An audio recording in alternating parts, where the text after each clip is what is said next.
Hello everyone. Introduction to Fluid Power. This screencast is a part of FDP 201 Open Educational Resource. So after going through this screencast, the learner will be able to explain the meaning of fluid power, list the various applications of fluid power, list the advantages and disadvantages of fluid power, list the basic components of a fluid power system and explain their function, differentiate between pneumatic and hydraulic systems, appreciate the use of color coding. In industry, there are basically three modes of power transmission which are very popular. First one is mechanical transmission through gears, chains and shafts and belts. Second one is electrical transmission through wires and transformers. And the third one is fluid power through pressurized liquid or gases. Now let us pause for a second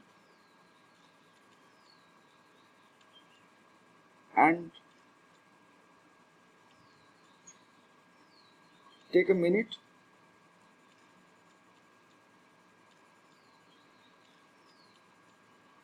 to find out the basic means of this differentiation.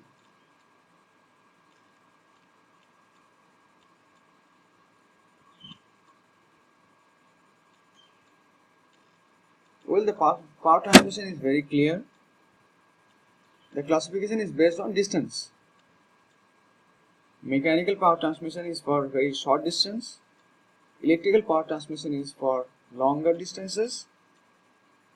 And fluid power is for intermediate distances. Now, what do you mean by fluid power? It is a technology that deals with generation, control and transmission of forces and movement of mechanical elements or systems with the use of pressurized fluids in a confined system. So in this definition there are three parts. That means we need to generate the power of the force, and the generated power of force is controlled by using certain controlling elements like valves, and that force or power is transmitted in order to get useful work. And the working substance used is a pressurized fluid. It can be either a pressurized liquid or a pressurized gas. Generally, gases and liquids both are used as fluids. Fluid power system using hydraulic oil or liquid comes under hydraulic system, and the systems using compressed air are known as pneumatic system. Now the basic applications or the broad applications of fluid power can be divided into two major segments. What are they? First one is stationary hydraulics. That means hydraulic systems which remain fixed at one point, that is, they are not mobile.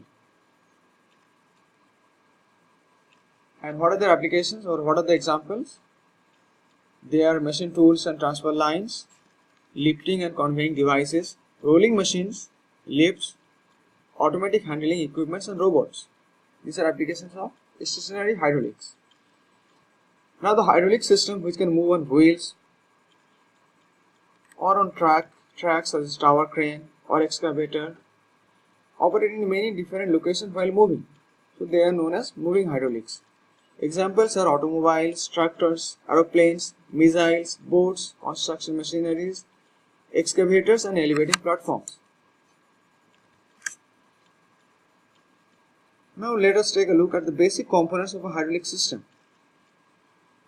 So as I have already discussed, they are the system power transmitting assemblies employing pressurized liquid. So what are the components? They are a tank or reservoir, pump, controlling valves, actuator, piping system, and few other accessories are also used. Now this is a schematic diagram of a hydraulic system. Here we can see that there is a reservoir or oil tank which stores the hydraulic oil Then there is the pump. The pump introduces or forces the liquid from the reservoir and distributes it throughout the system, thereby converting or doing work on the liquid, as a result of which there is energy conversion from mechanical to hydraulic energy. Now we can see that there are various controlling elements. Controlling elements are nothing but valves in a hydraulic system. They can be used either for controlling the pressure or controlling the direction or the rate of flow. So pressure regulator controls the pressure. Here is the direction control valve or DCV, and we can see that there are three positions. Position 1 is off position or neutral position. Position 2 is forward position. That means when it is at position 2, the liquid will flow through the DCV into the actuator. And then position 3 is the return position. Now the actuator is the device which converts the hydraulic energy back into mechanical energy, thereby producing useful work.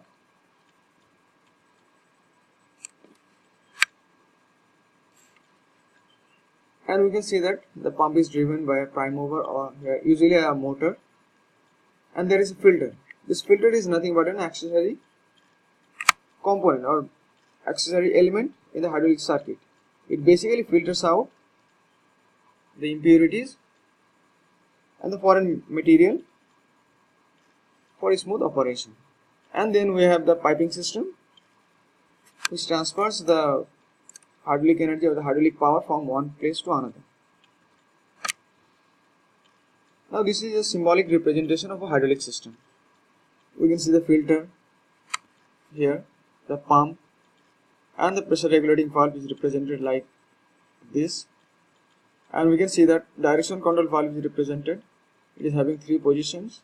This is the neutral position, this is the forward position, and this is the return position. And then the actuator is nothing but a single piston cylinder or the piston cylinder system. It can be double acting or single acting. And when the piston cylinder extends, we get useful work, and when it retreats, it is the return position.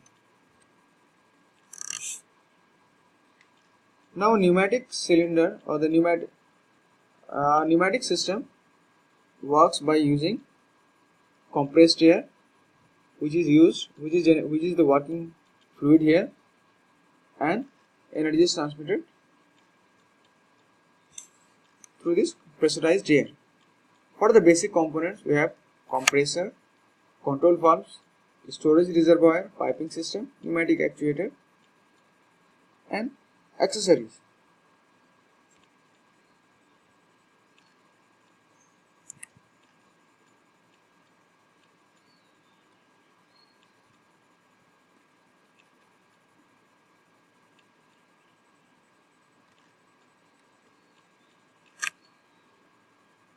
So this is a schematic diagram of a pneumatic system.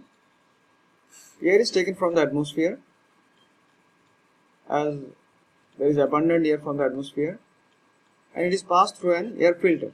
The air filter filters out the dust particles. Then this air is passed on to the air compressor.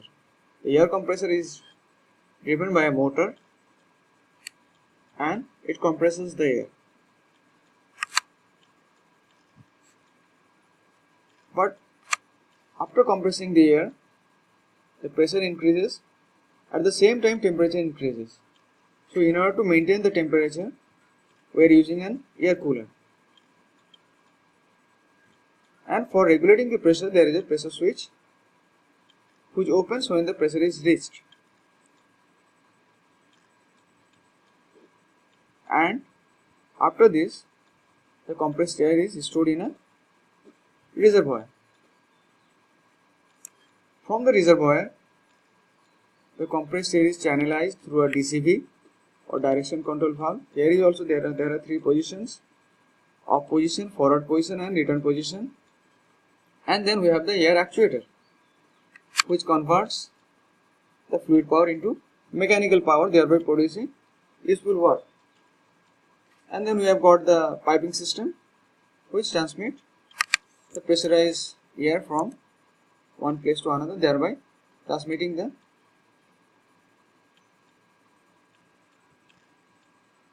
energy.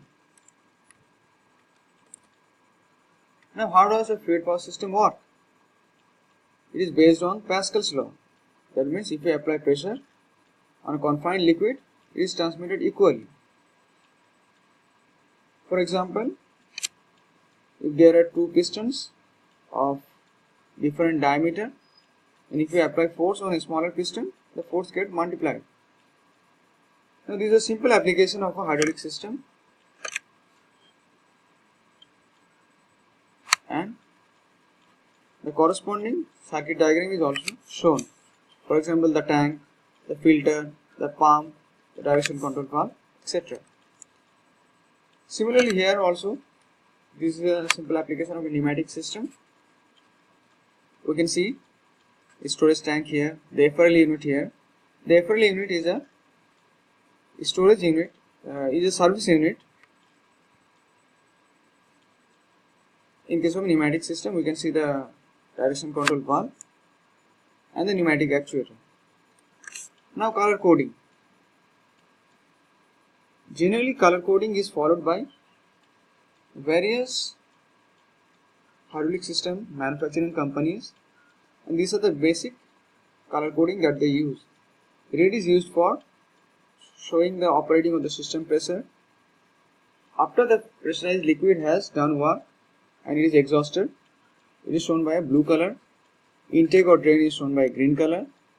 Metered fluid is shown by yellow color, and inactive fluid is shown by white color. Now, there are various or lot of advantages of using fluid power. What are they? That is multiplication of forces, accurate and easy control, high horsepower, low weight, low speed torque, constant force or torque, and safety. Along with the advantages, there comes disadvantages also, that is leakages, noise, and whipping. And there is a comparison of hydraulic and pneumatic system. One uses pressurized liquid, another uses pressurized gas. The operating pressure is also different. And hydraulic system is a closed system, it is an open system. Valve operations are easy in case of pneumatic system and difficult in a hydraulic system. Now, there are a few questions which may crop up in the minds of the learner after going through this OER presentation. The first question says, why pump is called the heart of the hydraulic system? Because it is called so because just like the human heart, it distributes the pressurized fluid throughout the system. Explain a 4x3 way DCV. Here 4 represents the number of pores or openings, and the 3 represents the position of the direction control valve, that is off position, on position, or forward position and return position. Is color coding necessary? Yes, they are necessary for the purpose of understanding, knowledge, and visualization. Nowadays, many manufacturers are using the color codes for describing their circuits.